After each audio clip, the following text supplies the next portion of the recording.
What's up, everybody? Another knife review for you here. What we're looking at here is the Camillus Hustle. This is a Walmart's purchase, and I've had this now for over a year. I couldn't really warm up to carrying this until the past about a month ago, so I've been carrying this now for about a month. And I feel like I can give it an honest review now. Of course, this isn't a long-term review. This has been a month. But with the kind of work I do, I use my knives pretty hard. So, I'm not processing a game all day, but I cut open boxes and ropes, and I do a lot of. I don't baby my knives at all. So I can give it an honest review, I feel. So let's go ahead and get to it. This came from Walmart's. This knife right here was under $30, I believe, right around $27 or $28, and I think they still have it at Walmart's now. Here's the box it came with. Let's go ahead and read it real quick. Camillus Hustle, titanium bonded steel, 3 times harder than steel. Blade stays sharper longer. Japanese AUSH steel, drop point blade, G10 handle, liner locks, belt clip. So I told you guys before now with my reviews that I want to start doing pros and cons. And of course these are all opinionated. These are my opinions. So take them with a grain of salt. So let's go over pros here real quick. Pros, I love the blade shape. This is more of a spear point blade. I find it to be one of my favorite blade shapes for utility and all-around cutting chores. I like the materials used here. I like the G10 handle. I like the hardware. The hardware is very nice. You can see here we have almost like a sleeve style pivot. Allen head here to hold the pivot, and a big flat head that kind of threads in the outside of the pivot. Very nice design. I like that. Actually, I think it's probably one of the first ones I've seen, and I like this design a lot. We have flow-through construction. The steel liners on the inside, they're kind of hard to pick up. They're slightly milled out to save the weight a little bit. So yeah, those are the pros of this knife here. Okay, so let me get to the cons here real quick. And of course, like I said, these are opinions of mine.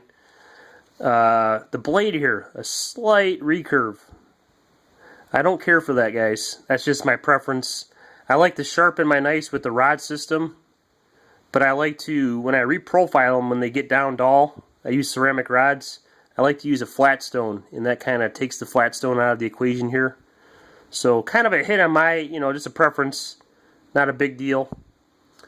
Okay, the overall knife, I like the materials used, but I don't think they put a lot of thought into this. I think they just kind of threw a product out. The corners right here are very sharp. All the edges are sharp on this.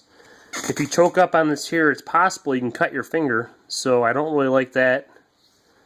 Okay, the lanyard hole is kind of too small to fit any decent sized paracord through, like on my Voyager here, XL. So kind of a hit there. I think the only thing you're going to be able to fit through here is shoelace. Jimping's not too good. I don't really like the jimping. Okay. And let's go ahead and, here's the clip right here, guys.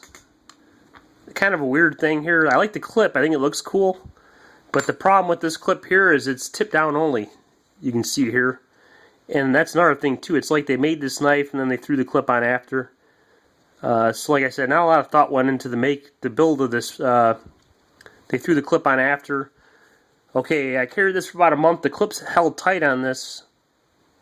And just yesterday, my screws came loose. The weather changed. Maybe it has something to do with that. But guys, I recommend anytime you get a knife you want to carry, take your screws off when you buy it. Put some blue Loctite on there. Reinstall it, and you'll never have a problem again.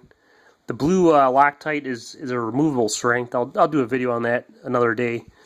But yeah, I prefer my knives to be tip-up carry. Just a preference. And I think a lot of people prefer that, especially with the lanyard hole. So there you go, guys. Overall, a good knife. There's a lot of other options for the price out there. You got the Bird series, the Tenacious, Budget Spyderco line, the Rat series. Would I recommend this here? If you can get past all the sharp edges and you can sand all these sharp edges down, I think it's a decent knife. And I don't find the steel to be anything fancy like they're advertising. I find I had to touch this up just as much as any other blade I carry. My 420 knives, my other AUS 8A steel knives. So I'm not finding it 3 times harder or whatever. I find I have to touch this up just as much as any other knife. So I don't think there's anything fancy with the steel process they do. But it is adequate and good, and it holds an edge decent. So there you go, everybody. That's the Camillus Hustle. I believe it's still available at Walmart's.